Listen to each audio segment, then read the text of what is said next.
The primary motivator must be compassion.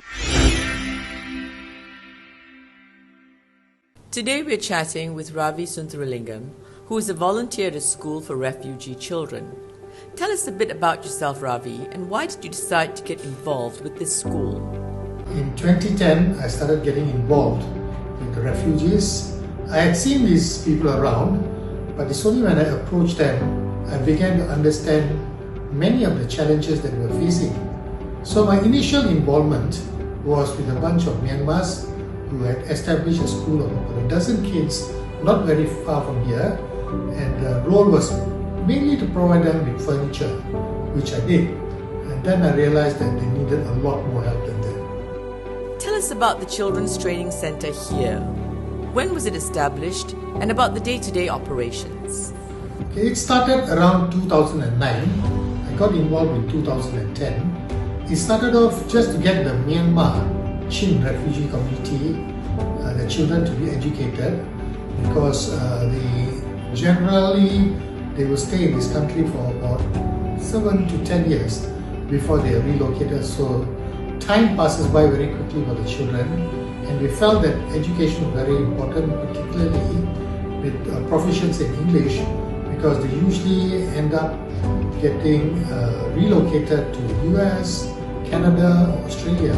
So we wanted to make sure that they had a head start when they made it to their new home. What do you hope to achieve with the CTC? We want the children to be exposed. We want them to know that they have talents. We want to ensure that they're able to communicate and also develop thinking skills. So our program starts from the age of about 5 to about 16, and recently we've established a 4th school in the same location to focus on children focusing on secondary education. Previously, we found ourselves in a situation where we did not have the resources to educate children after the age of perhaps 14, 15, worst case scenario 16. But we found that many of the kids, after they leave the school at the age of 16, were doing work in restaurants, and we felt that didn't create much opportunity for their future.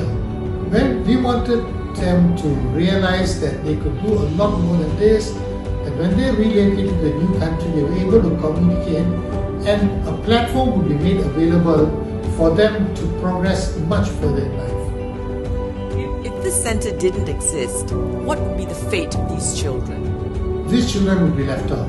They would lose out on their childhood years, their teenage years. They would not have opportunity for education. Their education would be probably restricted to homeschooling, and there were challenges about getting the curriculum right and the resources right. And some of the times, in fact most of the times, the parents are occupied with trying to earn an income. And quite often children as young as 12 need to go out to work to supplement income, because refugees in here country have to leave everything behind. When they come to Malaysia, they have burnt all bridges to their country of origin, and they're hoping for a new future. How do you go about fundraising? We have had 2 types of funding. The first type is individuals who will just give money. Just before the lockdown started, a couple of Koreans donated a substantial amount of money, which we used not so much for the school because the school was closed, but to feed them every 7 to 10 days. So we had enough food supplies planned to feed about 106 families, totaling about 500 people every week for about 10 days.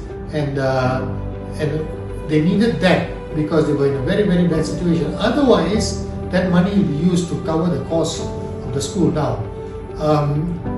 We do collect fees, but even with the fees, the amount of subsidy comes up to over 30,000 ringgit a month. That's our shortfall. And we have had fundraising dinners. It's a very easy way to get people to donate. But we also have private donors who sometimes we don't even approach them. They know about the school. They make substantial donation of funds.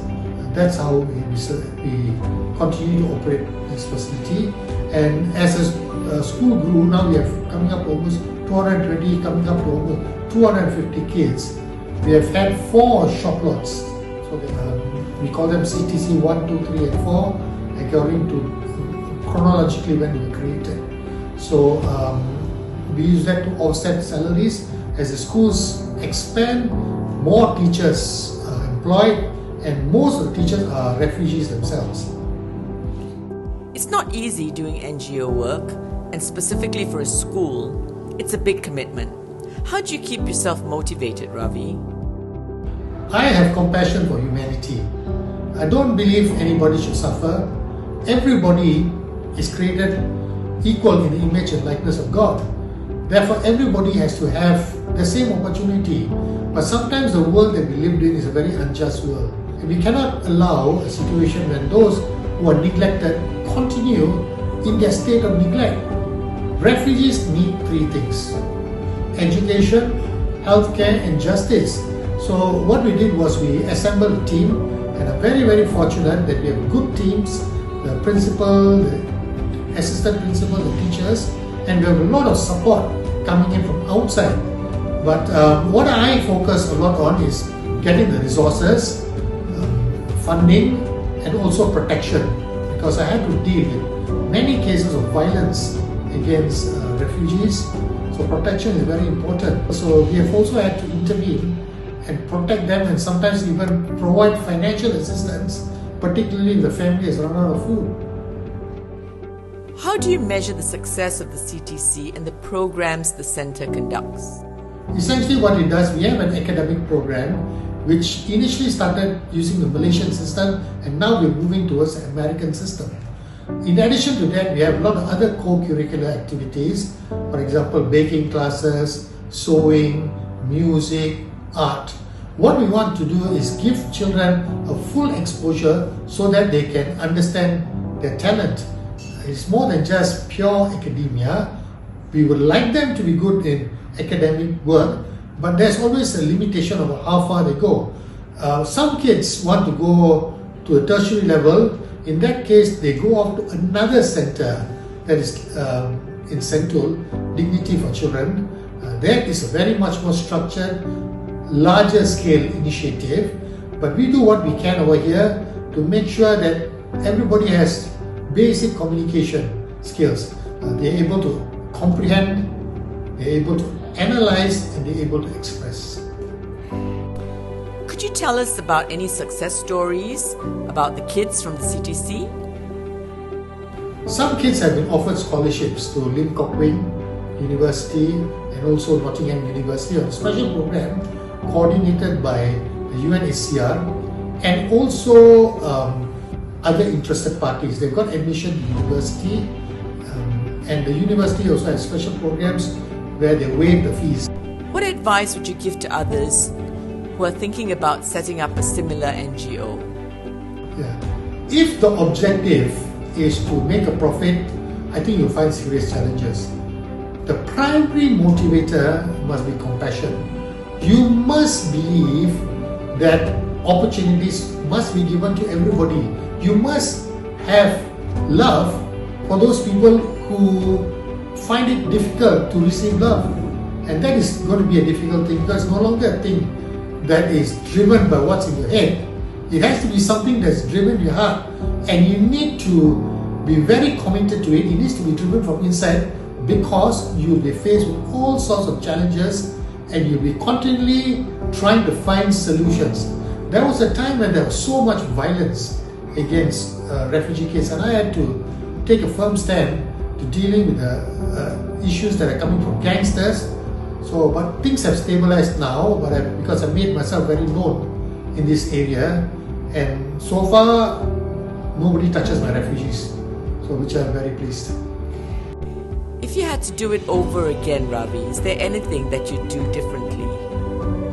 I would do pretty much. It's hard to say how to do things differently because it was a learning curve. I have never ever established a school, let alone been involved in one. So, as a former CEO, my advice is this: always get good people working for you. But these good people must be motivated correctly. So you get to get teachers, you of course compensate them for those who are refugees, but they are also non-refugees. A lot of time they're Malaysians and they're also foreigners who are willing to put their time and effort for these kids. And essentially put all the resources into place. That was a learning exercise because I knew nothing about the curriculum. We got people who understood the curriculum, and it was a process of learning over time. What's your hope for Malaysia, Ravi? I hope Malaysians love one another. Okay, now we know that in Malaysia we are dealing with a multi-tiered society, and some people are up there and some people are right at the bottom. But we must understand that opportunity knocks at everybody's doors. And if an opportunity knocks on a person who is without privilege, we should ensure that they are given an opportunity to move up instead of trying to block them. Essentially what I'm asking for is for Malaysians to understand that the refugees that come into this country have no choice. They don't have a future in their country. They are not recognized in their own nation. They are abused and therefore they have no choice and they come here. But we must treat them with dignity. What happens if things go wrong and we ourselves become aliens in another land? How would we like to be treated? So I'm asking, treat everybody well. You gain nothing by treating them poorly. Is there anything else you'd like to add, Ravi? Anything I haven't asked you about that you think is important? Yes, I want to talk about a project we did in 2018. There was a national coding, that is programming competition called Technovation 2018. We put forward 2 teams after taking through the process of logical thinking, and we started by going through the logic if, then, else, for example, and how to put together elements of logic into a program, and then they had to develop a piece of software on a mobile. What we did was these kids put 2 teams into this competition. One of them won a particular category.